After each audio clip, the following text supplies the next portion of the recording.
তো এখন বাজে হচ্ছে রাত 9টা, আর আমি এখন এক বাটি মানে এটা একটাই দই বড়া নিয়ে বসেছি।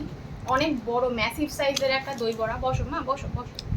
ম্যাসিভ সাইজের একটা দই বড়া, যেটা একা খাওয়া যায় না। আমি সুমনকে একটা আনতে বলেছিলাম, সুমন ইন্ডিভিজুয়ালি নিয়ে এসেছে দুজনের জন্য দুটো, বাড়ির আর কেউ খেলেও না। এখন ব্যাপারটা হচ্ছে এই দই বড়াটা মারাত্মক টেস্ট করে। আমি আগে খেতাম না, এখান থেকে যে দোকান থেকে আনা, আমাদের এখানকার একটা ফেমাস দোকান থেকে আনা। তো যারা আমাদের লোকালে থাকো তারা জানবেই যে সুরাজ নতুন কিন্তু দই বড়াও লঞ্চ করেছে।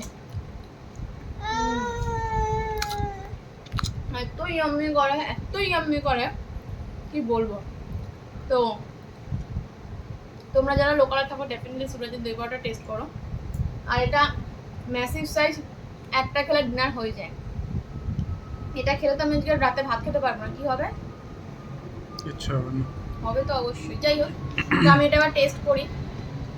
আর তোমরা এটা দেখতে কেমন, খাওয়াতে তো পারবো না তোমাদের এখন অন ক্যামেরা, দেখতে কেমন মানে দেখি কি মনে হচ্ছে, কতটা স্পাইসি বা কতটা ইয়াম্মি, তোমরা আমাকে কমেন্ট করে জানাও। চলো।